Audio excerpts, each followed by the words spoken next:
You ever have that feeling where you blink and a whole year has just vanished? Where the weeks and months just feel like they're slipping through your fingers? Well, it turns out people have felt that way for a long time. And today, we're going to dig into a 2,000-year-old guide to this exact problem, written by the incredible Roman Stoic philosopher Seneca. Seneca kicks things off by pointing out a complaint we all know, right? He says that most of us complain bitterly that nature was cruel, that we were given this tiny little sliver of time on Earth, that life just rushes by so fast that by the time we feel like we're ready to live, it's already over. I mean, sound familiar? But here's where Seneca just completely flips the script. He takes that universal assumption we all have and challenges it with a totally radical question. What if the problem isn't the amount of time we get? What if it's all about how we use it? What if nature isn't the one to blame at all? Okay, so let's dive into Seneca's core diagnosis of why we feel this way. He calls it the great complaint. So you've got these two totally opposite ways of looking at it. On the one hand, you have that nagging feeling we all get, right? Life is just too short. But on the other hand, you have Seneca's bombshell of an idea. It's not that we have a short time to live, it's that we waste so much of it. And this is the absolute heart of his argument. He says life is actually long enough to achieve the greatest things imaginable if you invest it wisely. We're the ones who make our lives feel short. We're given this vast, rich expanse of time, but we're the ones who squander it. Which of course begs the question, how? How are we so wasteful? Let's take a look at what Seneca actually means when he talks about a life squandered. Seneca hits us with this incredible analogy. Think about it. We're so protective of our money, of our stuff. We guard it fiercely. But when it comes to our time, our most precious, non-renewable resource, we let anybody and everybody just walk all over it. We give away hours, days to total nonsense, as if it's worthless. We're generous with the one and only thing we should be incredibly stingy with. And this chart just breaks down the tragedy of it perfectly.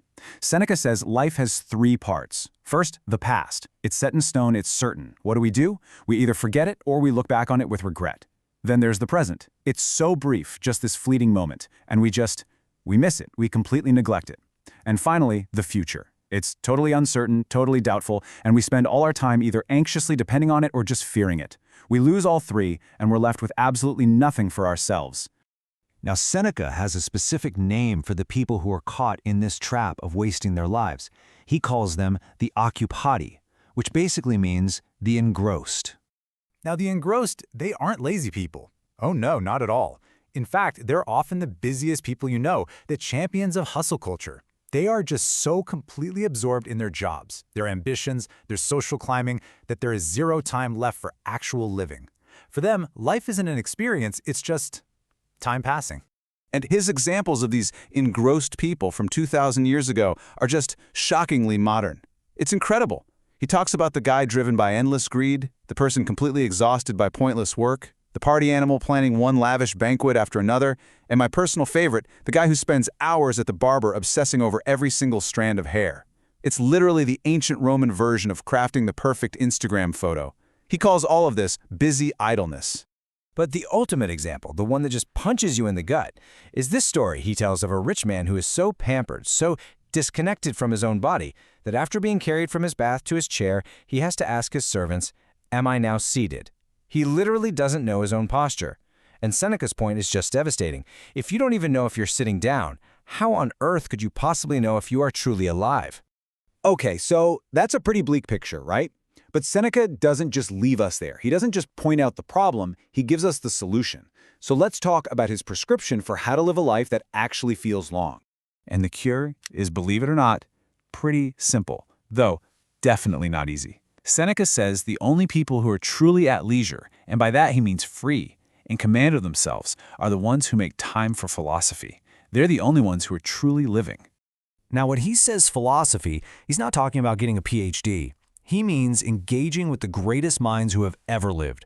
When you study their work, you're basically making their wisdom, their insights, and even their time your own. You get to debate with Socrates, you can chill with Epicurus, you can learn statecraft from Aristotle.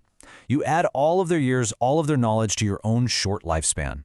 And the difference is just night and day. The life of the engrossed person is frantic, it's short, it's full of anxiety, always forgetting the past, ignoring the present, and dreading the future. But the philosophical life, It's spacious. It calmly embraces the past as a source of wisdom, it makes full use of the present moment, and it thoughtfully prepares for the future. This right here is the superpower of the philosophical life. By weaving the past, present, and future into one meaningful whole, the wise person actually breaks the normal rules of a single lifetime. They create a life that feels long, not because it has more days, but because it has more depth. So what's the big takeaway from all this ancient wisdom? What's the one thing we need to do? Well, it all boils down to a single, powerful idea. You have to claim your time. This is Seneca's most urgent command. The single biggest thing that stops us from living is what he calls expectancy. Always waiting for tomorrow, waiting for the weekend, waiting for vacation, waiting for retirement, waiting for that magical someday when we'll finally start to live. And all that waiting does is completely destroy today. His advice is simple and urgent. Live straightway. Not later, right now. And to really hammer home how precious and how fleeting every single day is, Seneca borrows a line from the poet Virgil. The fairest day is ever first to flee.